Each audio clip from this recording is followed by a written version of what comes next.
Hi everyone, welcome. I'm Ashley Schroeder, Creator Marketing here at Pinterest, and I'm excited to be here, literally, but 6 feet away, with my friend and amazing creator, Erica Chan Kaufman of Honestly WTF. Erica is the creator and editor of Honestly Media, which includes Honestly WTF, Honestly Fit, and Honestly Yum. And she's been a creator on Pinterest for close to 10 years now, actually, evolving with us as we grow and change as a platform. With over 7 million followers as of this morning on Pinterest, you really are such an inspiration to all of us. So I'm so excited and thrilled to get to be with you today and discuss how you've really pioneered brand partnerships on the platform and hear more about what other creators can do and what they can learn from you as we invest in you this year and moving forward. So let's dive in. So tell us a little bit about how Honestly WTF came to be and at what point you were able to turn this passion of yours into a business. Well, Honestly WTF started 10 years ago, which is hard to believe, and it really started out as exactly that, a passion project, a side project, and it wasn't until my first DIY sort of exploded on the internet that it became a real thing. And so in fact, weeks later, I signed a contract with a major agency in San Francisco. So how did that actually come to be? You had the Shibori tie-dye, right? Mm-hmm. And it was on your blog at the time. Yeah. And it just sort of, you had pinned of it, right, on Pinterest? We or did. Had you? Yeah. Yes. And to this day, I still see that Shibori pin circulating through my feed. I have it on my boards. Yeah, yeah, it's pretty amazing. So you've been doing this, partnering with brands, for quite a while now, fast forward 10 years. Can you share a bit about what you think makes a successful brand partnership and how you navigate who to work with? Yeah, I've learned so much in 10 years with a lot of failed partnerships, a lot of successful partnerships. I mean, I think that's just part of the business. I will say the one big thing that I've learned throughout my career doing this is the importance of being collaborative and creative and trusting yourself in the process. I mean, I think a successful partnership really kind of happens when both parties are aligned, the brand and the creator. And I think a lot of times, you know, it's hard to want to push back or want to put in your own input. But I think my advice would be, you know, you're the creator, they came to you for a reason, and it's your responsibility to sort of, you know, be proactive in speaking your mind, and you know your audience best, right? So, and you know what resonates with your audience, and it's okay to speak up and to really express that with a brand who may not know that, you know, who may not know the little nuances of your following or your content or the way you operate and the way you create content. So. And then it stays authentic to you as a creator, and that's why a brand would want to partner with you anyway. Absolutely. So it's a win-win if you stay true and trust yourself. Yeah. Can you talk us through some of your favorite content campaigns that you've done on Pinterest? Wow, we've done so many. A few years ago, I did a campaign with Old Spice, which was really fun and interesting because it would be, I would say it was a brand that I would not necessarily have agreed to work with, considering it's men's deodorant. My husband uses it, which there's that correlation there. But we did some really fun content, and they kind of gave me free rein to just be as creative as I wanted to be. So it was really fun. And recently, I've been working with Zappos. We have a recurring partnership, which I love. That's another thing. I always think it's so great to work with brands, you know, over and over again. I think that really resonates with the audience, and also it just speaks so highly of, you know, your belief in the brand. So Zappos, we did a series of DIYs. And recently we partnered with them on creating a series of story pins, which did really well. That's so funny you bring story pins up. I was going to ask you about that. So in talking about your partnership with Zappos, can you tell us a little bit more about story pins specifically and how they're a great format and tool for as a part of a holistic approach to a branded partnership? Like how did Zappos, did you guys use it to build awareness of the overall partnership, showcase the DIY, and grow your audience on the platform? Yeah, well, we had a really sort of well-rounded strategy for that. Obviously, because story pins don't link out, it was really just a great tool to drive awareness, right, to the collaboration and to the DIY itself. And then, of course, we supplemented those story pins with pins that drove to e-commerce, right? That drove to the Zappos site directly. Which I thought was a great combination, right, of content and pins to support the collaboration. It's really a full sort of funnel strategy to get them excited, drive awareness, and story pins right on Pinterest. You can consume that content. You know, over 80% of people using Pinterest are on mobile, and so they're like, "Oh, this is great! Love this DIY! Can't wait to learn more." Right. So, right.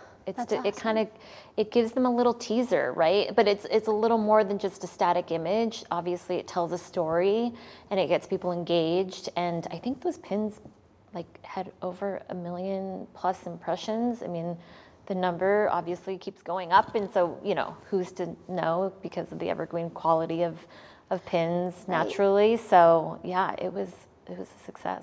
They're sort of like the gift that keeps on giving. Totally. And the neat thing about story pins is they don't disappear after 24 hours and they'll continue to surface when relevant. So like next summer or spring when people are getting ready to show their legs again, your story pin in your partnership with Zappos will continue to surface. And I think even if the pin doesn't directly link now to the product, because it's a year later or 2 years later, and who knows how long this pin will tumble, through and cycle through, people will see it and know, okay, well, Zappos is where I go to buy denim if I need to make denim shorts, or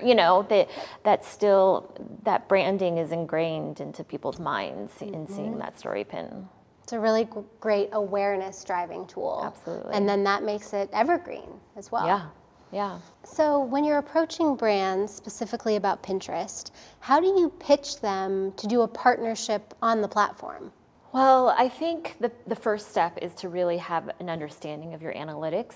I mean, that's what I love about Pinterest is the analytics tool. I mean, there's a lot of information on there. But I think even if you have the most basic understanding about your following, what your top performing pins have been, those are all such valuable things to know and to bring to a brand. So I suggest really understanding your analytics first and foremost. And then what I like to do, depending on the brand that I'm working with, is identify the top performing pins and taking screenshots of them, really being able to being ready to understand and to explain what the following, the engagement, the impressions, the clicks, and so on and so forth. And then I also like to pull some of the more average performing pins as well, so that they have, a little bit of both to see, and just creating a little case study essentially for the brand, so they know how your pins perform on your reach. Exactly, right? and your reach. I think that's the biggest difference with a platform like Pinterest is you reach beyond the people who follow you to acquire more followers because of the search mentality, right? So like someone coming to the platform, say it's spring or summer, might be searching for denim, summer denim, and that's an opportunity for your content with Zappos to appear season after season, right? And then that person finds you as a creator and they follow you, and it's also served up to your audience as well. So there's an opportunity for it to keep on giving. Absolutely, and I think with the analytics too, not only are you able to identify your top pins, but you can also identify the top categories that you're performing in, right? So, for example, me, obviously DIY performs best, but You know, for example, bridal does really well for me on Pinterest, which is a type of content that I don't necessarily produce very much on my blog, but it's given me opportunities to work with bridal companies, right, to produce content for them. And so I think it opens up the scope so much more when you really have an understanding of what your analytics are and what they mean. Totally, and with like audience insights, which is a part of your analytics, as a creator, you can actually see what your followers and people who are similar to your followers are searching for across the platform. So you can identify adjacent content verticals to maybe experiment and to pitch to brands. Absolutely. Right? And all of this is such valuable information for brands as well. They love to see this kind of stuff. And so it just benefits you to be able to show that to brands. It's like a crystal ball. It is. Yeah. We joke that 2020 truly is an unprecedented year. But how has it changed the space of content creation for you, you know, whether it comes to brand partnerships or just overall? Yeah, I always joke that like the key word of the year is pivot. You know, everybody's had to pivot, and really, I mean, I feel very lucky to be in an industry where creativity is the driver, because you need to be creative to be able to pivot, right? And you vice versa. So, you know, we've had to be inventive, and I think the brands have really been so open to, again, being collaborative and figuring out ways to kind of work around restrictions and things like that. But I mean, at the same time too, you know, I create so much of my content at home, so I feel a little lucky that I can still continue to do that. And obviously, you know, DIY has just been resonating, and I've been seeing, you know, the response by people on Pinterest, especially this year. I mean, I really feel like the story pins in conjunction with this pandemic, I mean, I think it's just, it's been a success, actually, strangely enough. But yeah, it's really also allowed me to be more intentional about the content I put out there. You know, I'm homeschooling my kids at home and trying to run a business. So I think, you know, it's allowed me to be more selective about my process and who I work with, which has been amazing, actually. Yeah. I feel like 2020 has us revisiting our priorities overall. Totally. Absolutely. Like I got dressed for the first time I today. know, it's so nice. Do you have any other tips or recommendations for creators who are just starting to create content on Pinterest and they want to be able to partner with brands? Yeah, I think my biggest piece of advice would be to be proactive, right? Like, I think we could be sitting around forever waiting for brands to, you know, knock on our doors, and I think it's important for creators to remember that you are the creative, right? And it's okay to be proactive and to approach brands and to offer yourself up, you know, and build your strategy around your strengths. And if your strength and your audience is on Pinterest, then proactively pitch that to brands. You know, the industry is so saturated. You know, you really need to differentiate yourself and kind of, you know, work harder at it, you know, kind of be hungry, show that you're hungry, show brands that, you know, you have this audience on this platform that's waiting to be tapped into. And so, and even without the branding tools that are not available yet on Pinterest, you know, get creative, add some graphics in there, find ways to you know, appease the requirements that brands may have, and just be flexible. Yeah. Yeah. Based on their objectives. Yeah. I think that you hit a really interesting point, because it is oversaturated, but the opportunity on Pinterest for creators right now is that there is just that, right? There's Absolutely. an opportunity, and if you are starting to create native content like video and story pins, you're going to see that audience growth, and it's a great place for you to start to establish yourself, especially given the oversaturation of the industry overall.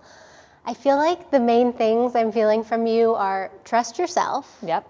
Be intentional, thanks 2020, and be proactive. Yeah. And get creative. Like, Yeah. instead of seeing this as new and uncharted, see it as an opportunity to be one of the first. Exactly. Right? To be a pioneer. Yeah. Right? Like, and yeah, it's an opportunity to be seized.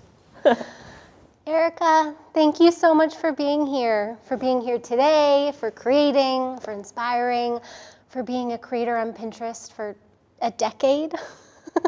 You really have been such a trailblazer in this space as a creator, but also as one of the first to really pioneer brand partnerships. And I've learned so much from you just today. Be sure to follow Erica on Pinterest at HonestlyWTF for fashion, home, DIY, food, and more. And thank you guys so much for being here.